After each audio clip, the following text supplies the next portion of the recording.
The dancing plague of 1518 is one of history's most bizarre and bewildering episodes, a phenomenon where hundreds of people in Strasbourg, then part of the Holy Roman Empire, now France, were seized by an irresistible urge to dance.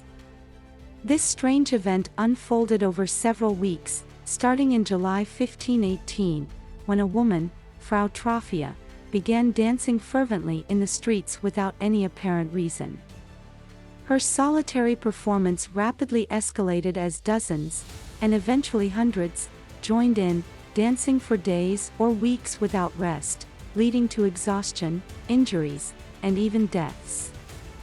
The authorities, perplexed and concerned, consulted physicians who, lacking an understanding of what would now be considered psychological or neurological disorders, attributed the phenomenon to hot blood and recommended more dancing to cure the afflicted.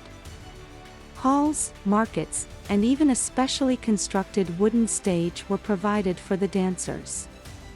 Musicians were hired, and professional dancers were brought in to keep the afflicted moving, a counterintuitive strategy that only exacerbated the crisis.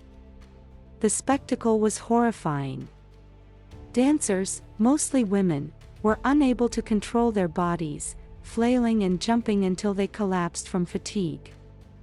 Historical records describe people screaming, crying, and begging for mercy as they danced.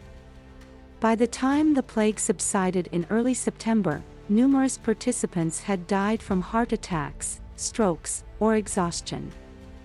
The cause of the dancing plague remains a subject of debate among historians and medical experts.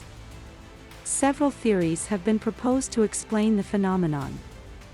One theory suggests that the dancers were victims of ergot poisoning, caused by consuming rye bread contaminated with a toxic fungus that can induce hallucinations and convulsions. However, this theory does not fully account for the prolonged and coordinated nature of the dancing.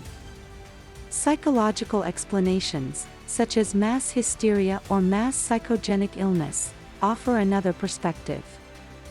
These theories suggest that the stress and hardships of the time, such as famine, disease, and spiritual despair, could have triggered a collective psychological breakdown, manifesting in the bizarre dancing epidemic.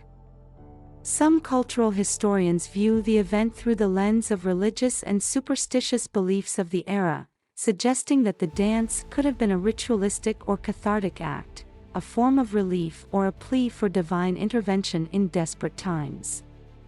The dancing plague of 1518 remains a compelling case study for sociologists, historians, and medical professionals.